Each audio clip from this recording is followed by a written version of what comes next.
আমার চাকরিটা হয়ে গিয়েছে, আমার স্যালারি 20,000 টাকা।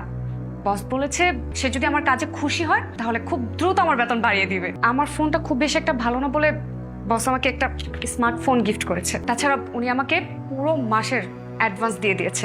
এই দেখো, বাসার সবার জন্য আমি শপিং করে নিয়ে আসছি। 3 বছরের এক্সপিরিয়েন্স থাকা সত্ত্বেও আমি একটা ভালো জব ম্যানেজ করতে পারছি না, আর তোমার কোনো এক্সপিরিয়েন্স নাই, অথচ তুমি শুরুতেই এত বেতন, এত দামি গিফট, মোবাইল।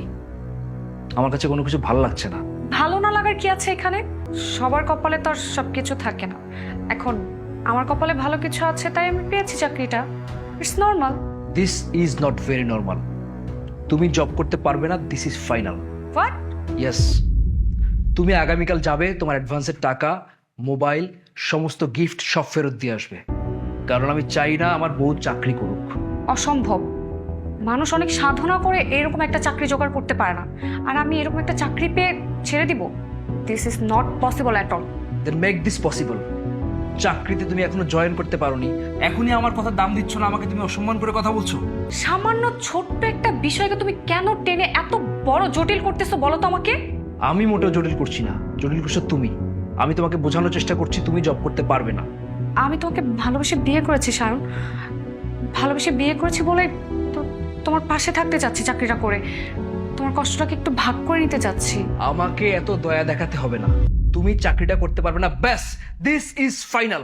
না, আমি অনেক চিন্তা করে দেখেছি, এই চাকরিটা আমি করব। তোমার প্রমোশনের আশায় বসে থাকলে এই সংসারের অভাব কোনোদিনও দূর হবে না, বাবার চিকিৎসাও হবে না। তাই আমি অনেক চিন্তা করে দেখেছি, এই চাকরিটা আমি করবই, আর এটাই আমার চূড়ান্ত সিদ্ধান্ত। স্নেহা, স্নেহা,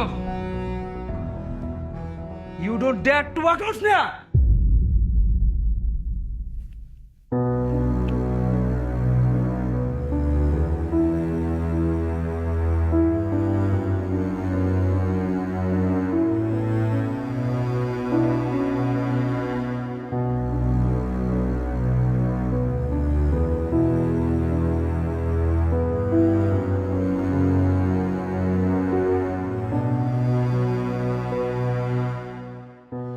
আচ্ছা, আজ কত তারিখ বলো তো?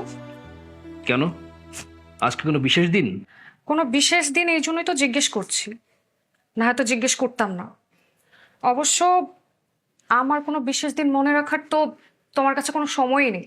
তাহলে তো ভালোই, তোমার তো বিশেষ দিনগুলো মনে রাখার জন্য বিশেষ বিশেষ লোক আছে, আমি মনে না রাখলে কি যায় আসে?